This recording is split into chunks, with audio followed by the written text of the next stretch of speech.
Hi, everyone. Welcome back to Off the Rak, conversations on transformative leadership with yours truly, Walt Rakowich. And if you're new to the show, I'm just really delighted that you're on with us today. So I'm joined today by Steve White, who is a great friend of mine. Steve is a terrific leader, not only because of what he's accomplished and what he's accomplished with his people over time, but also because of the cards that he was dealt early in life, frankly. And I think he'll talk a little bit about that today. Steve did not grow up with a lot of resources, but what he did have was an amazing mother who loved him and really helped him to navigate through the ups and downs. And through it all, Steve went on to attend Indiana University. He created a very, very successful career working at some great companies like American Hospital Supply, like Pepsi, like Colgate-Palmolive, like AT&T Broadband, and most recently, actually for about 27 years, I believe, Steve, with Comcast, where he was president of Comcast's West Division, overseeing an operation with revenues of in excess of $18 billion. Steve led by having an unwavering commitment to excellence. And he's recently written a book that talks about what that commitment looks like. The book's called Uncompromising, and it's an excellent read for people that are looking for wisdom in how to lead every day in the market. Steve, today, is president and special counsel to the CEO of Comcast. And he also sits on the board of directors of Hormel Foods, W.W. Granger, and Shaw Communications. Three amazing companies. And one thing both Steve and I have in common is that he is active in the education of inner city youth. And we're going to talk a little bit more about that today as well. Steve, it is great to have you on with me today. Great. It is so great to be with you, Walt, and congratulations on your second season of doing this. You truly are making an impact, so keep doing it. Thanks, Steve. I appreciate you saying that. Look, Steve, before we really launch into some questions about your career and the like, I want to connect on kind of a shared leadership belief that we both have. Through our past and our present work and experiences, and you all the times you and I've talked together, we both talk about the importance of having a positive influence on people. And I'm just kind of curious, why do you think that that's important?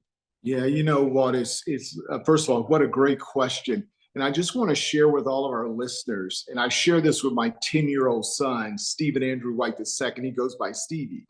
I say, Stevie, the 5 or 6 people that you spend the most time with, that's who you will become. So let me say that again. The 5 or 6 people that you spend the most time with, that's who you will become. And our time is so limited, Walt. And I truly believe the way our mind works, we tend to see the negative and not the positive. And so therefore, as a leader, I have to over deliver in the area of a positive feedback, because people are already doing enough damage to themselves, because our brain is wired sometimes to think about the negative. And so as a leader, my job is to see things in people that sometimes they don't even see in themselves. At least I know that's what inspired me to go do and reach beyond what I thought my kicking coverage was. So one is who you influence says a lot about who you are. Number 2, we're already filling ourselves with a lot of negative energy. So therefore, we as leaders have to over deliver in the area of positive. And Walt, who do you want to hang around with? Do you want to hang around with somebody who sees the glass as half empty or half full? And that's how you attract people to you, with your positive attitude, your ability to see things in a positive light. That's what attracts people to you. And then once they're attracted to you, then, Walt, you can then pour into them in a very, very positive way and help them find their true purpose. Because let's be honest, we're all on this earth for a reason. And I truly don't believe we're here just for ourselves. I truly believe we're here to make a difference and make an impact. And share with me somebody that you know that's been successful, that has a tree and they have no fruit on it. There are no leaves. It's just a naked tree. the more you can reinforce the positive attributes of people, the more fruit you'll have hanging on your tree. And that should be a journey that we should all be inspired by. Wow, Steve. We could probably just end the interview right now. It's such an important piece. And Walt, you know what? And the reason I love your question so much is we all should constantly do an inventory of who are we spending our time with. And if they're not reinforcing, I'm not saying look through rose-colored glasses. That's not what we're saying. But I can inspire you and also give you difficult feedback at the same time. So I challenge all of our listeners, because I regularly challenge myself, but I know you do as well. I'm constantly taking inventory. Am I in an environment that's positive? And if I'm not, how do I get myself out of it? Because eventually it will impact me in a negative way. For sure. Couldn't agree with you more, Steve. So let's go backward a little bit. I want to dive into your personal life journey and maybe a little bit of your accomplishments as we go on. But you've been really influenced by your mom. Yes. Talk about that in your book. Yes. And her strong will and her work ethic, and therefore your work ethic, led you to Indiana University and then go on to have an incredible career. But you had somebody of influence. It was in you, it was your mom. Can you talk a little bit about her core values, you know, her ethics, the things that she instilled in you every day, and, you know, kind of how you became the person you became? Yeah. Well, let me just set a little context. 29-year-old mother with 4 children decided to make a difference and move her 4 boys away from their father because the influences were not properly set up. So let's just say that she had a marriage license, well, but did not even have a driver's license. So let me just put that, 29 years old, married, marriage license, but no driver's license, moved from Florida to Indianapolis because she had a brother. She wanted to put her kids in back to positive influences, put us in an environment that was positive. Her first job was cleaning motel rooms, and we as the 11 and 12 and 13-year-old boys would go help her clean these motel rooms on the weekends. She graduated to be a high school janitor for 35 years. We grew up in the housing projects of Indianapolis, Indiana. So clearly we were set up to be the perfect victim. But one of the first values that she instilled in us, no victims allowed here, none. Yes, our environment might not be perfect. We might not have all the resources, but you're not going to feel sorry for you. You've been given great health. You've been given a brain. You've been given a home filled with love. No victims allowed. That was number one. Number two was about the family or the team. She would call us the team. And sometimes she talked about us against the world, but her point was, we can't do this alone. I'm working 2 jobs. Steve, you're the oldest. I expect you to care for your younger brothers. I expect you to help them get dressed for school. I expect you to help them get fed at night. I expect you to help them with their homework. So she really emphasized this idea of team and that we can only do this together. And that certainly made a major difference in my career and how I thought about leadership. Number 3, there are only 2 things, Walt, you can control in your life. That's your attitude and effort. Don't give away that control. So put everything that you have to into working hard with a positive attitude. Even when she was cleaning motel rooms, Walt. Now, this is motel with an M, not hotel with an H. There's no spa. There's no in-room dining. And so, but her attitude, watching her, even in the most dire circumstances when the rooms were left awful, she always had a smile on her face and always put in a level of excellence because she knew that we were watching it and we needed to be there. Number 4, you're always competing against yourself. Don't let someone else be your standard.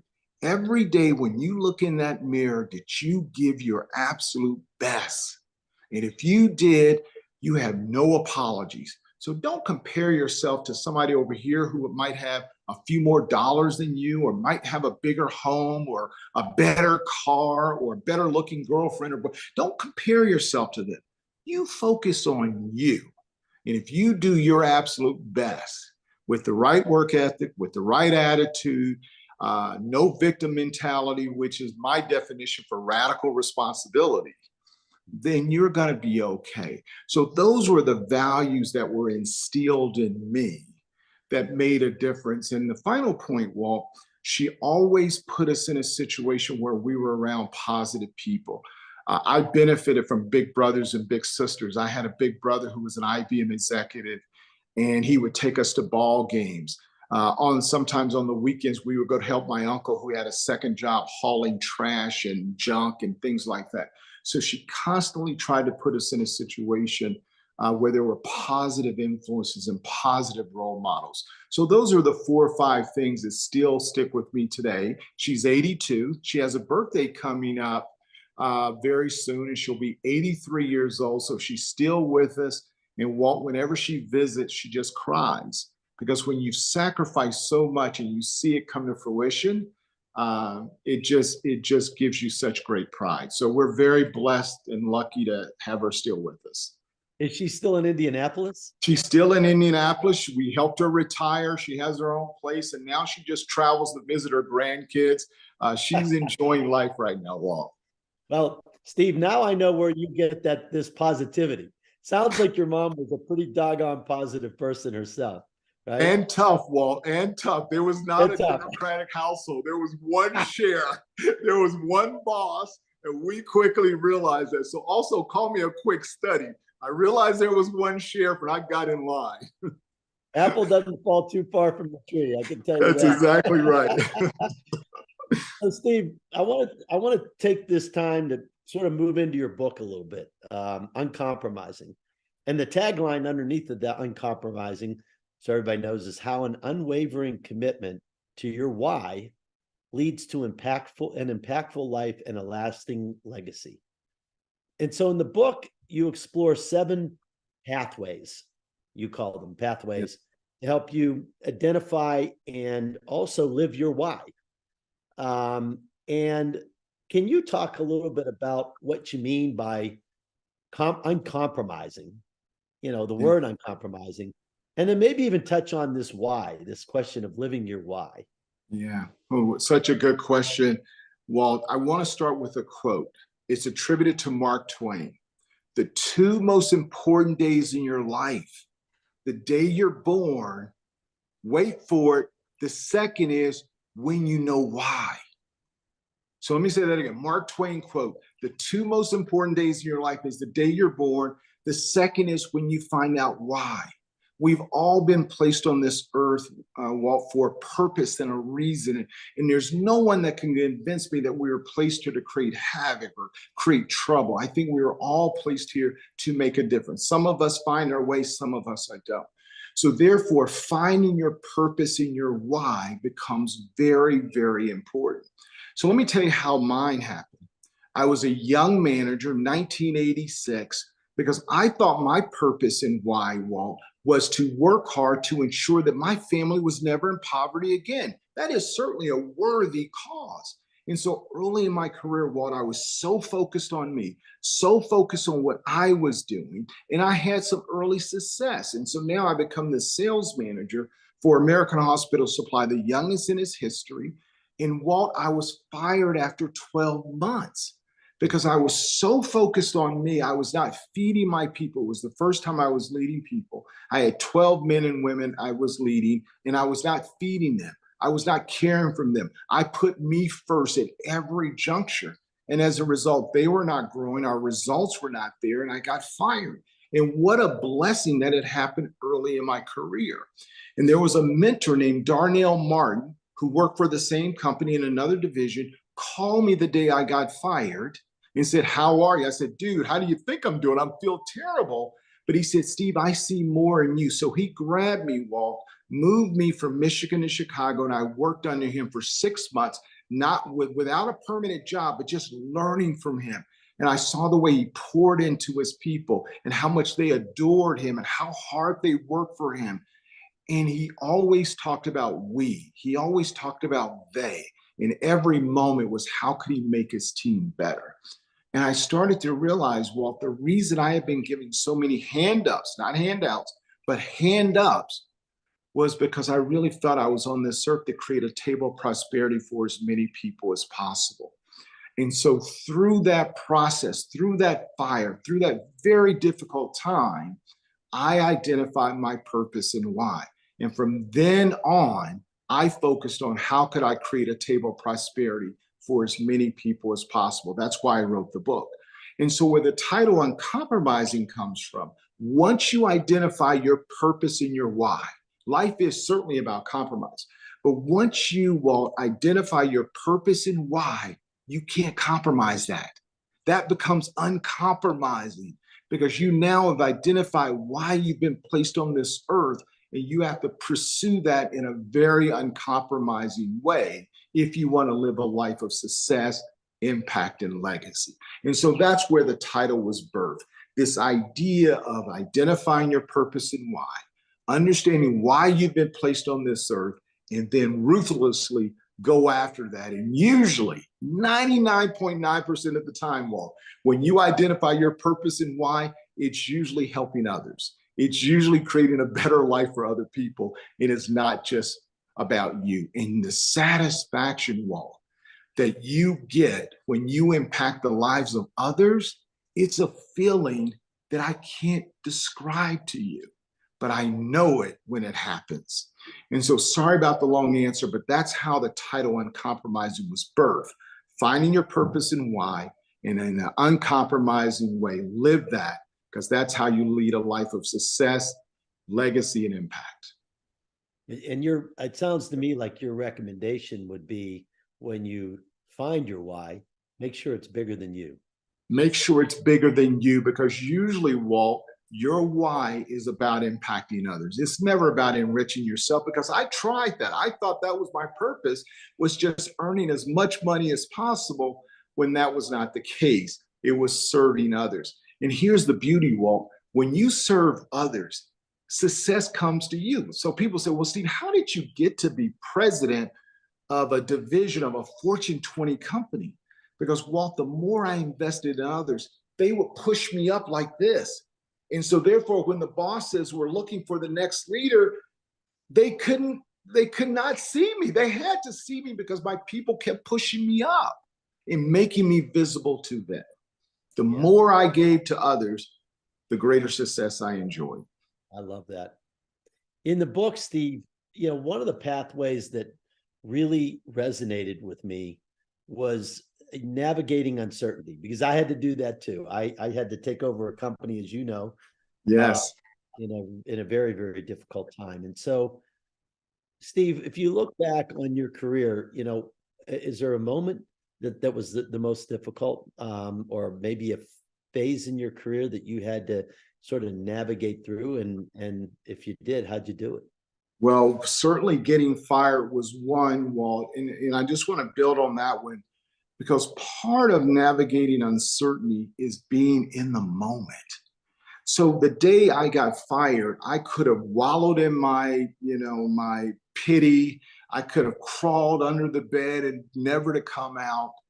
But I was present enough, thankfully. So when the call came from Darnell to say, look, I see more in you than you see in yourself. If you will trust me, I will help you find your way. I will invest in you if you will invest in yourself. And so this idea of being present, Walt, gives me the ability to see what's in front of me and then navigate that uncertainty. Because success is, as you know, Walt, is never a straight line up. There are always valleys and hills and ups and there downs. But your ability to assess that situation, figure out a course of action forward, that's what really matters. It's not what happens to you, it's how you respond to it, whether it's good or bad. I'll share one more quote with you, and this is my favorite. My wife's grandfather used to share it. He didn't realize he was quoting Shakespeare, but Shakespeare says, nothing is good, nothing is bad. Thinking makes it so. So as you navigate uncertainty, if you can think about it the right way, you can always turn those into positive experiences that you're learning that allows you to go forward. So this navigate uncertainty, stay in the present, stay in the moment, keep a positive outlook on it, teach it, take it as a learning experience, and then build from there as you move forward. Love it. Steve, I was just thinking about the metaphor that you just did, people pushing you up. I love that. And, it made me think about something else that you wrote. And that is that leadership is actually a group effort. It's a group effort. It's not just you, it's all the people you lead, helping each other and blah, blah, blah. You talk about something in your book, which is one of the pathways mentioned something about having road dog relationships, making sure that you got road dog relationships in your life. What the heck is a road dog relationship, and why should everybody listening today need to have one? Oh, I love that. Well, what a great question. Now, we talked about how I grew up, right? I grew up in the housing projects of Indianapolis, and certainly there are housing projects like in the city of Chicago and other places that are much more difficult than Indianapolis, but it's what I know. And Walt, you regularly had to quickly decide friend or foe. But let me give an analogy, and not that I'm promoting fighting, but a fight breaks out and your buddy jumps in and helps you without asking any questions because they make sure the fight is over and you're cared for. Then they ask the questions after the fight. A non-road dog is they see you getting your head beat in and they keep saying, now, why are you in this fight? What did you do to this person? Why do you deserve this? As you get your head pummeled. This is a whole silly analogy to say someone that has your back. And let's define what that means, Walt. And sometimes we get it from our spouse, we get it from a parent, but this is someone that has an unbelievable high level of confidence in you and your ability. And not that they tell you what they want to hear, but they believe in you. Number two, they care enough about you to tell you the truth, even when the truth hurts. Even when it's not what you want to hear, but you need to hear it. They get excited when you have success. They ask questions that inspire your dreams versus tear them down. You don't have to ask them for a favor because they know you so well. They offer before you ask. So essentially, this is a partner, someone that has your back. And having someone in your life like that, if you can have 2 or 3 in your life, you're a rich person. We're not talking about acquaintances. We're not talking about people you might play golf with or you go to movies with. We're talking about partners that truly believe in you. And when you can now go through life, Walt, and you've got a kitchen cabinet of men and women, and sometimes they come in and out based on the season that you're in. But when they can come in and offer you advice and be there for you and help you navigate the difficulties of life, boy, you're a rich person. But see, Walt, you can't have a road dog relationship unless you're willing to be a road dog. And so when people say, well, Steve, I can't find any road dogs, I first say, well, who are you a road dog to? You have to be vulnerable enough to be there for others before others will be there for you. And when you can go through life with a handful of road dogs, it's an amazing journey. And I have 3 that have been lifelong friends for 35, 40 plus years, outside of my brothers, outside of my wife. These are, men that I went to high school with, went to college with. They've been there for me over 35, 40 years. That's when you've had a rich life. And so when we talk about this journey being a group effort, none of us get to that spot by ourselves. Usually there's someone helping us. So try to fill your life with a handful of road dogs, and you'll find that your life will be so much richer. Is it kind of like your board of directors a little bit? That's exactly. I call it my kitchen cabinet. I have people come in and out of my kitchen cabinet that I can regularly go to. And it's not based on title, and sometimes it's based on the season. I know when Barbita and I finally got pregnant and we had our son, Stevie, by the way, we share the same birthday, December 18th. What a miracle that is. But I know when I was becoming a father, there were men that entered my life that helped me think about being a dad and how do you balance being a dad and working hard and climbing the career ladder and at the same time trying to be a good husband. And so I had people in my life that could help me through that. So I call it my kitchen cabinet. You could call it your board of directors. You could call it your road dogs, however you want to do it. Just like a great company, you look at a great company, you probably have a good board. They probably have a good board of directors. And so think about that as you go through it. Because the last point I'll make on this is people often say, well, Steve, who do you work for? I said, I am chairman and CEO of Steve White Incorporated, and Comcast purchases my services, which I'm very excited about.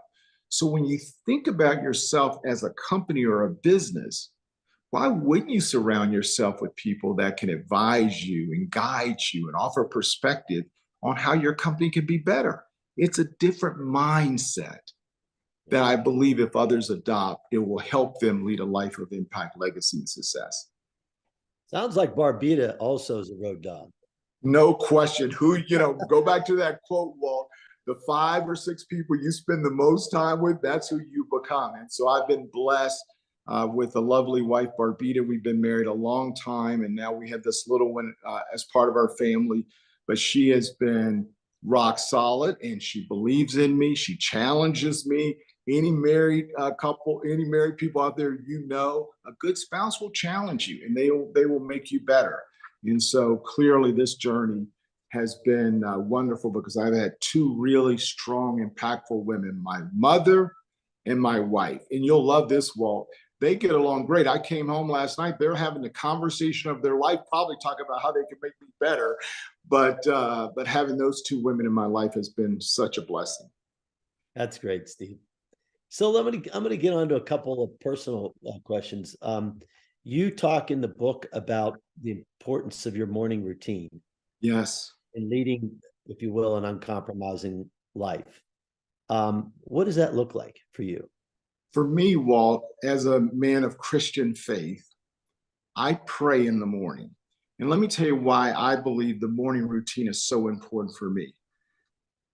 If you're going through life, think about your day. There are ups and there are downs, and there's good news and there's bad news. So for me, the morning allows me to put on my shield of armor. It allows me to prepare for the day. It allows me to get my mind right. So no matter what comes at me during the day, I'm prepared to handle it because I prayed, I fortified myself. I've had time to pray and reflect. For me, I like to work out. So that's my time to work out and spend some time alone before my family gets up. So that 30 minutes or 45 minutes or an hour, whatever time I get, it gives me a chance. Sometimes it might only be 10 minutes based on what's ahead that day. But finding that moment to collect myself, to reflect on my purpose and why, pray and ask for guidance, it just gives me that shield of armor that allows me to approach the day with humbleness and gratitude. And as part of that morning routine, I count my blessings. And Walt, usually when I get to blessing number 3 or 4, man, I am like ready to take the day on. So find that time for you. Some people, it might be at night. Some, it might be middle of the day based on your life and your schedule and your circumstances. But find that time to put on your shield of armor as you approach the day. I love that, Steve. And that gets me to kind of your second personal thing. And that is, your life values. You talk about in the book, paying it forward, giving back, and most of us have really committed time and effort to kind of the betterment of lives, in our cases, of kids in the inner city. Yes. I just think it's one of the greatest challenges, but perhaps one of the greatest opportunities that we have as a country.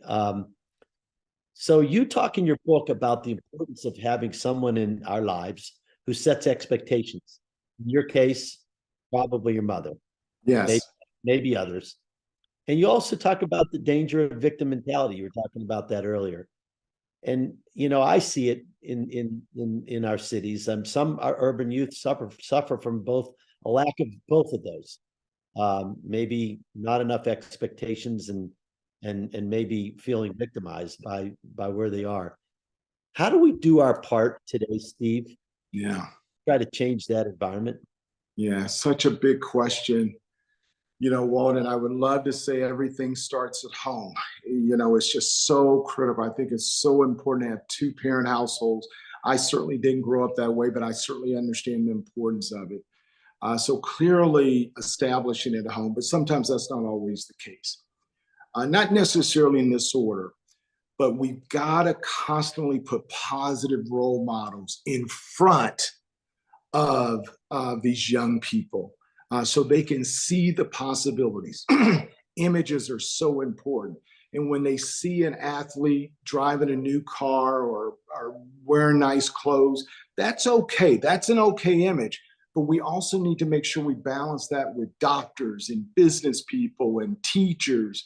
So constantly putting those role models. And I shared with you early on that my mother would always put those positive images in front of us. Not that they all had to be CEOs, but it was my uncle who had his own business. So constantly putting those role models, in front of them.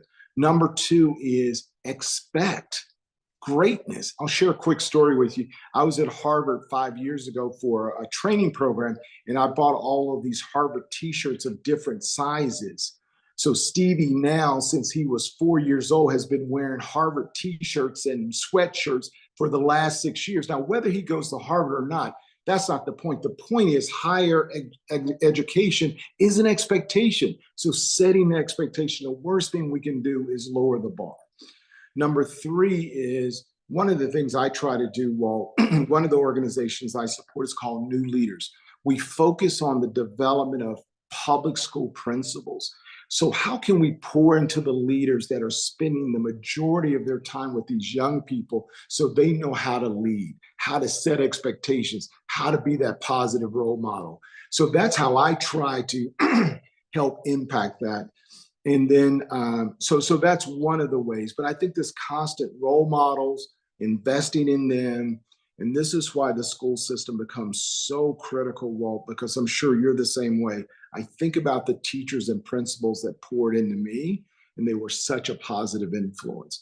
But I think we all have to come together to figure this out. But that's how I think we have to go about it. Yeah, I agree. Steve, I'm real involved with an organization called Colorado Uplift, and that's exactly what we try to do. I couldn't agree with you more. And my hope is over time we can change what is going on in the inner city. It's a big task. That's exactly right. But we all own it together because, well, think about this. There are large groups of people that are not able to contribute to the success of this great country. Right. The more we can tap into them, and so now everyone's contributing. You never know if that's the kid that's going to be the next leader of a company like Apple. You never know where the next Elon Musk is going. You just never know.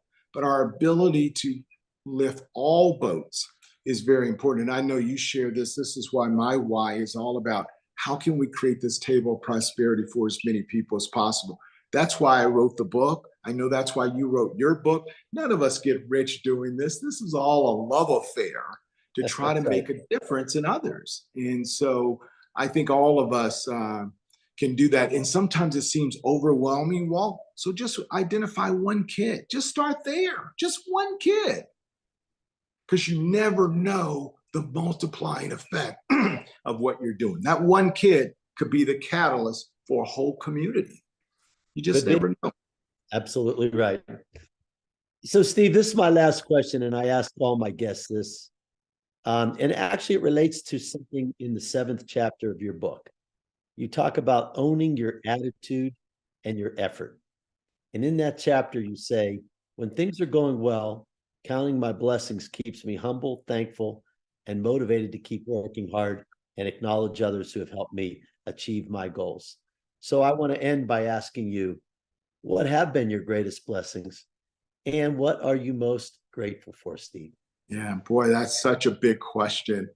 And I probably could give you a lot of answers, but let me just be focused. One is relationships. Well, my relationship with my mother, my relationship with my wife, my relationship with my road dogs, those 3 road dogs that have been in my life, my relationship with people like you. I've learned so much from you, just watching you as a husband, as a grandfather and just a business leader. So having those relationships in my life have just been tremendous. Number two, all the people that gave me a hand up. And a hand up is defined as, I'm going to allow your talents to be put on display. And now you earn what's available to you. Well, one of my first big leadership lessons, I was the high school basketball manager. I tried out for the basketball team. I didn't make it, but I was the basketball manager for 3 years. That coach, Ernie Hudson, who's no longer with us, gave me incredible leadership opportunities at 15 and 16 years old. So I'm thankful for those men and women that saw a little something in me and just gave me a hand up, not a handout, but a hand up. I thought was just really, really important. Certainly my faith, life is hard enough, and having that moral compass in my life just means so much to me. So those are the things that I'm most grateful for, because they're the gift that keeps on giving. It's not a one-time thing. Relationships, the good and the bad, they grow and evolve. The people giving you a hand up, your faith, those are things, they're the gift that keeps on giving. And if you nurture those, you're a richer person for it. Well, Steve, you're the gift that keeps on giving to me. I appreciate so much you being on today. I just want to thank you for all your wisdom and encouragement. And I think I've learned a lot, and I'm sure that everybody else listening in has learned a lot from you too today. Great. So thank you again. And thank you, Walt, for having me on. I've enjoyed it so much, and I hope our listeners really enjoyed our time together. I hope so too. I'd like to thank all of you who decided to make the decision to join us today. And I'd like to encourage you all to keep an eye out for future Off the Rak interviews, and check out my LinkedIn newsletter, which is called Off the Rak Plus. And in that, you can find previous episodes, resources, transcripts, and more. Next month, we're going to devote some time to interviewing a few people in the nonprofit world who dedicate their time fittingly to what Steve and I were talking about, leading kids in underserved communities. I think you're going to find it very interesting from a leadership perspective, and hopefully enlightening to all of you. As we come towards the end of the year and people think about giving, I think it will be a very good opportunity, and I think a good message. And until then, I just encourage everybody to be human, find a way to influence somebody in your life each and every day. Thank you again for being on.